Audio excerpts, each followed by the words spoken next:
Chers frères et sœurs, bonsoir ou bonjour. Je continue avec vous aujourd'hui l'enseignement sur l'humilité. Dans cette deuxième partie, nous allons voir pourquoi est-ce important pour un chrétien d'être humble, pourquoi le Seigneur Jésus y a consacré tant de temps dans ses enseignements envers les foules, dans les paraboles, envers ses disciples et ses apôtres. J'ai d'abord cherché, pour répondre à cette question, l'origine du mot humilité. C'est une origine latine, humus, que l'on prononcerait humus à la française. Tout le monde, je pense, voit ce qu'est l'humus, cette terre humide et noire qu'il y a souvent dans les forêts, une bonne terre où poussent bien de nombreuses choses.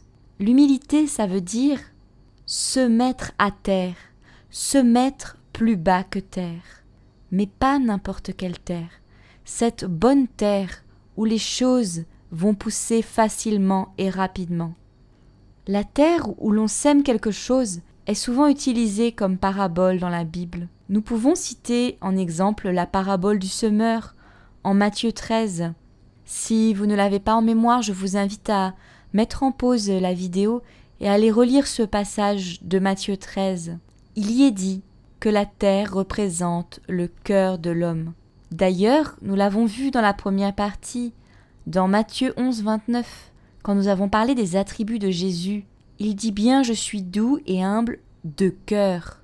Il ne s'agit donc pas d'une apparence d'humilité, mais bien d'un changement en profondeur qui doit caractériser les enfants de Dieu. Je prends Marc 4, verset 15. Là aussi, on y entend la parabole du semeur, et cette fois-ci c'est bien précisé.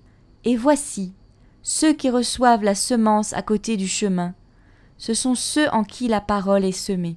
Mais après qu'ils l'ont entendue, aussitôt Satan vient et enlève la parole qui a été semée dans leur cœur. Il est dit aussi qu'il y a plusieurs sortes de terre. Les 4 terrains peuvent être résumés ainsi. Il y a la mauvaise terre, où la semence pousse mal ou pas du tout, et la bonne terre, où la semence va produire du fruit. L'humilité, l'humus, est un composant essentiel de la bonne terre. Or, si Dieu est celui qui sème, émonde, taille, récolte, c'est bien à nous qu'il revient de veiller sur notre propre cœur, c'est-à-dire à ce qu'il soit une bonne terre.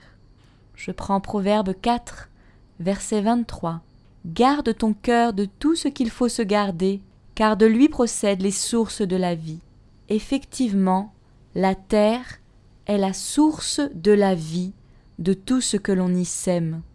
Notre racine, c'est Jésus. Nous pouvons nous enraciner en lui quand nous suivons son enseignement, son exemple, mais il faut aussi veiller sur la qualité de notre terre, c'est-à-dire de notre cœur. Pour porter du fruit, nous avons aussi notre part à faire. Nous ne pouvons d'ailleurs pas nous enraciner correctement en Dieu si nous ne reconnaissons pas notre absolue dépendance vis-à-vis de lui, c'est-à-dire en restant humble, en reconnaissant sa faiblesse, en s'abaissant volontairement devant sa toute-puissance, sa souveraineté absolue. Être enraciné en Dieu, c'est être totalement dépendant de lui. La vie de Dieu en nous est une grâce, c'est-à-dire une faveur imméritée. Si nous commençons à penser que cela vient de nous-mêmes, de nos propres efforts, alors nous refusons de la même façon la grâce qui nous est faite. Nous commençons alors à ce moment à comprendre pourquoi une personne qui ne devient pas humble comme un petit enfant ne peut pas entrer dans le royaume de Dieu. Refuser la grâce de Dieu revient à refuser sa vie en nous. Or nous savons que sans lui, nous sommes spirituellement morts. Une personne qui n'est pas humble, c'est-à-dire qui est orgueilleuse, refuse souvent de se laisser reprendre par Dieu et finit par se rebeller contre lui. Pour être sauvé, il ne suffit pas juste de croire. Les démons croient aussi en Dieu, et ils ne seront pas sauvés pour autant. Je prends Jacques, chapitre 2, verset 19. Tu crois que Dieu est un ? Tu fais bien. Les démons le croient aussi et ils tremblent.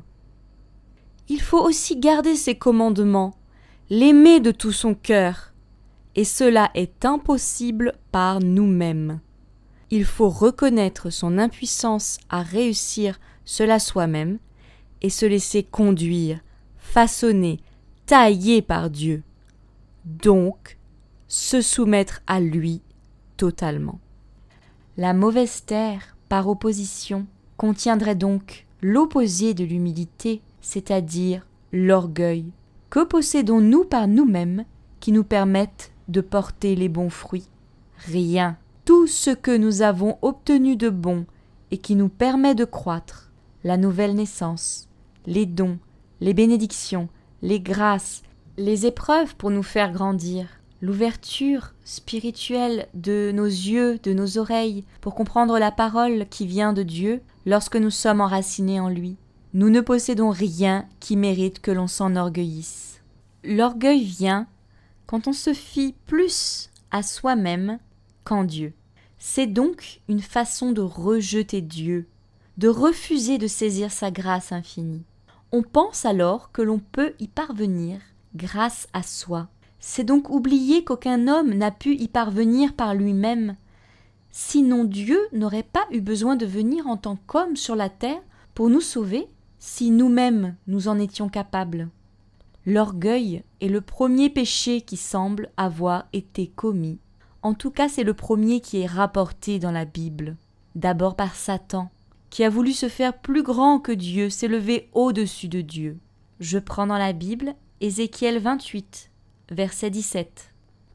Ton cœur s'est élevé à cause de ta beauté. Tu as corrompu ta sagesse à cause de ta splendeur. Je te jette par terre. Je te donne en spectacle au roi afin qu'il te regarde. Ce passage parle bien sûr, vous l'aurez compris, de la chute de Satan. Par Adam et Ève, dans le jardin d'Éden, lorsqu'ils ont voulu être l'égal de Dieu. Genèse 3, verset 4. Alors le serpent dit à la femme, « Vous ne mourrez pas, vous ne mourrez pas. Mais Dieu sait que le jour où vous en mangerez, vos yeux seront ouverts et vous serez comme Dieu, connaissant ce qui est bon ou mauvais. » Et nous pourrions parcourir toute la Bible. Nous trouverions d'autres exemples d'hommes et de femmes qui ont chuté par orgueil, comme Samson, qui s'est cru toujours aussi fort, alors que Dieu s'était retiré de lui. Nous remarquons d'ailleurs que l'orgueil conduit toujours à une chute de l'être qui s'est enorgueilli. Satan, qui a été précipité sur la terre avec ses anges. Adam et Ève chassés du jardin.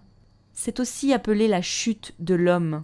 D'ailleurs, la Bible nous dit, en Proverbe 16, verset 18, « L'orgueil précède l'écrasement, et l'esprit hautain précède la ruine. » Le mot ruine est parfois traduit par chute dans certaines versions de la Bible.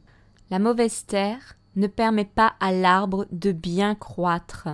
Il finit en général par tomber, faute de racines. Nous l'avons déjà dit, un homme qui a le cœur orgueilleux n'est plus enseignable par Dieu. Il s'aveugle lui-même, se ment à lui-même sur ce qui est bon, sur ses faiblesses et sur ses péchés. De la même façon que la bonne terre, Christ, l'humilité, va permettre à l'arbre de produire de bons fruits. L'orgueil, qui représente la mauvaise terre, va produire de mauvais fruits, c'est-à-dire d'autres péchés. Par exemple, pour garder une certaine image de soi devant les hommes, on va être poussé à mentir. Samson, qui se pensait invincible, s'est laissé aller à la fornication avec Dalila. Les hommes, ou les entités qui sont tombées, étaient tous proches de Dieu, et ils le connaissaient bien. Satan était proche de Dieu avant sa chute. Il louait Dieu. Adam et Ève étaient proches de Dieu. Ils conversaient avec lui tous les jours. Samson était proche de Dieu puisqu'il avait en lui sa force. C'est le plus grand problème du manque d'humilité. Plus nous grandissons dans la connaissance de Dieu, plus nous nous rapprochons de lui, plus nous pouvons commencer justement à penser que nous allons pouvoir nous passer de lui, car nous avons appris assez de choses, où nous pensons que nous sommes établis là où il nous a mis indéfiniment, que nous aurons toujours ses dons, toujours ses bénédictions, toujours ses grâces. C'est aussi ce qui est arrivé aux pharisiens de l'époque de Jésus. Ils avaient la connaissance et se pensaient donc supérieurs au reste du peuple. Ils étaient d'ailleurs surpris que Jésus connaisse aussi bien les Écritures sans avoir suivi leurs enseignements. Ils aimaient les premières places, être vus des hommes. Lorsque nous grandissons en Christ, nous devons donc veiller à ne pas accumuler de connaissances pour nous-mêmes, pour nous en vanter auprès des hommes, ou seulement pour reprendre les autres au sujet de leurs péchés. Plus nous grandissons en connaissance, plus nous nous rapprochons de Dieu, et plus nous devons apprendre à rester dans l'humilité, au risque de devenir orgueilleux et religieux. Dans une troisième partie, nous verrons comment rester humble tout en continuant à grandir dans la connaissance de Dieu. Soyez richement bénis.